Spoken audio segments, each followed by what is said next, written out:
नमस्कार, ओम शांति। बहुत बहुत स्वागत और अभिनंदन आप सभी का आज 6 जुलाई 2025 के मुरली चिट चैट में। तो आज प्यारे शिव बाबा में स्नेह के सागर में समाये हुए बच्चों को देखा और बाबा का दिल ना बच्चों के स्नेह को देखकर बहुत खुश हुआ। हाँ जी। उन्होंने दो तरह के बच्चों की बात की, एक लवली बच्चे जो बाबा को प्यारे हैं और दूसरे लवलीन बच्चे, हाँ। जो हर घड़ी हर संकल्प में बाबा के प्यार में उनकी याद में समाये रहते हैं। बिल्कुल। और ये जो लवलीन अवस्था है ना, यही सहयोगी बनाती है। मतलब सब आकर्षणों से जैसे परे ले जाती है। सही कहा। ये सिर्फ स्नेह महसूस करने की बात नहीं है, बल्कि उसको अपने स्वरूप में लाने की एक यात्रा है। लवली से लवलीन बनना। हाँ, मतलब पैसिव अफेक्शन से एक्टिव एम्बॉडीमेंट की तरफ जाना। एग्जैक्टली। बाबा ने आज स्मृति सुसमर्थ दिवस का भी जिक्र किया। वो खास दिन, हाँ, आज का दिन जब बाप ने बच्चों को समर्थ भव का वरदान दिया था और खुद अव्यक्त साथी बनकर उन्हें विश्व मंच पर प्रत्यक्ष किया। कितनी बड़ी जिम्मेदारी और कितना बड़ा सौभाग्य भी। बिल्कुल। बाबा ने बच्चों को बालक से मालिक बनाया, मास्टर सर्वशक्तिवान बनने का लक्ष्य दिया और कहा कि बाप को प्रत्यक्ष करो। हाँ, ये कार्य सौंपा है। बाबा खुश भी हैं कि बच्चे विश्व कल्याण में लगे हैं। उन्हें जो शक्तियां मिली हैं वर्षे में जी, उनको स्व और दूसरों के प्रति इस्तेमाल कर रहे हैं। बाबा तो देश विदेश की सेवा का उमंग उत्साह देखकर पदुम गुणा मुबारक दे रहे थे। और इसी विश्व कल्याण की जो नींव है वो है स्वराज्य अधिकार। बाबा ने आज एक बहुत बहुत गहरी बात समझाई है। अच्छा, क्या? कि हमारी जो वर्तमान स्वराज्य की स्थिति है ना, वो एक विचित्र दर्पण, एक आईने की तरह है। आईना कैसे? जैसा हमारा आज खुद पर राज्य है, वैसा ही भविष्य का राज्य भाग्य उस दर्पण में साफ दिखाई देगा। तो सवाल ये उठता है कि क्या हम सदा अपने मन और इंद्रियों के मालिक हैं, या कभी आंख, कभी कान, कभी कोई संकल्प हमें धोखा दे देता है? हाँ, ये तो होता है कभी कभी। तो ये क्या दिखाता है कि बाबा ने जो कंट्रोलिंग और रूलिंग पावर दी है उसकी कहीं ना कहीं कमी है। और बाबा पूछते हैं, जो खुद पर राज नहीं कर सकते वो विश्व पर राज्य कैसे करेंगे? सोचने वाली बात है। ये बहुत बहुत अहम सवाल है। कई बार बच्चे पूछते भी हैं कि बाबा, शक्तियां तो हैं पर जरूरत के समय काम क्यों नहीं आती? मतलब बाद में ख्याल आता है कि अरे ऐसे करना चाहिए था। हाँ, इसका जवाब बाबा ने बड़ा अच्छा दिया, सीट के उदाहरण से। सीट? हाँ, क्या हम मालिकपन की सीट पर सेट होकर शक्तियों को ऑर्डर करते हैं? अच्छा, जैसे प्राइम मिनिस्टर वाला उदाहरण दिया बाबा ने। बिल्कुल। जैसे कोई प्रधानमंत्री अगर अपनी कुर्सी पे नहीं है तो उसका ऑर्डर कौन मानेगा? कोई नहीं। सही बात है।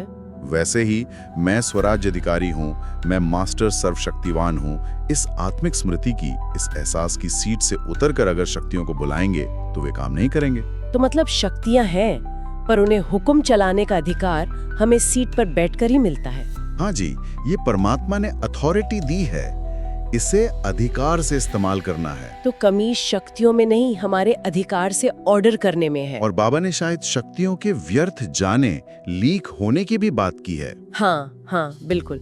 दो मुख्य लीकेज बताए हैं बाबा ने। क्या है वो? एक तो संकल्पों का व्यर्थ चलना और दूसरा समय का व्यर्थ जाना। अच्छा। बाबा याद दिलाते हैं कि सिर्फ बुरा ना सोचना या सिर्फ दुख न देना ये काफी नहीं है। तो फिर पुण्य का खाता जमा कितना किया, कितनों को सुख दिया, शांति के वाइब्रेशन कितने फैलाए, ये देखना है।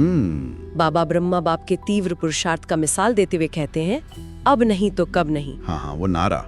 तो संकल्प, समय और बोल तीनों की बचत का प्लान बनाना होगा अभी, क्योंकि जमा करने का यही सबसे अच्छा श्रेष्ठ समय है। और बाबा हर बच्चे को इसी स्वराज्य अधिकारी, राजा के स्वरूप में देखना चाहते हैं। हाँ जी, जैसे फरिश्तों की चमकीली लाइट की ड्रेस पहनी हो, है ना, न कि वो देह अभिमान की मिट्टी वाली ड्रेस। बिल्कुल। बाबा कहते हैं जैसे कपड़े पर दाग लगते ही बदल लेते हो ना, हाँ, वैसे ही निरंतर चेक करो कि क्या हम उस फरिश्ते स्वरूप में स्थित हैं। बाबा को तो फक्र है कि हर बच्चा राजा है। हाँ, और बाबा चाहते हैं कि अगली मीटिंग में सिर्फ सर्विस प्लान नहीं, हाँ, बल्कि सफलता की सेरेमनी का प्लान हो। कम से कम 108 बच्चे सफलता मूर्त बनकर मिसाल बने। वाह, ये तो बहुत ऊंची बात है। और ये सफलता सिर्फ अपनी उन्नति तक नहीं है। अच्छा। आज समर्थ दिवस पर बाबा एक अनोखी, एक विचित्र दिवाली मनाने का आह्वान कर रहे हैं। विचित्र दिवाली? वो कैसे? चारों तरफ जो इतनी निराशा फैली है ना, उसे मिटाने के लिए।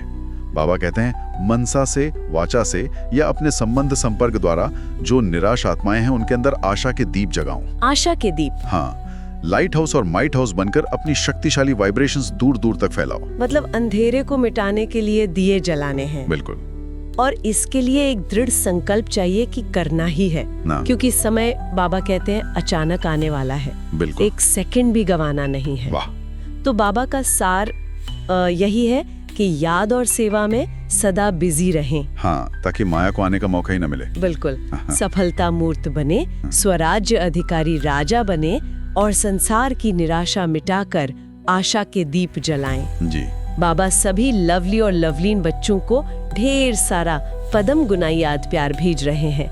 आज का वरदान भी इसी भावना से जुड़ा है।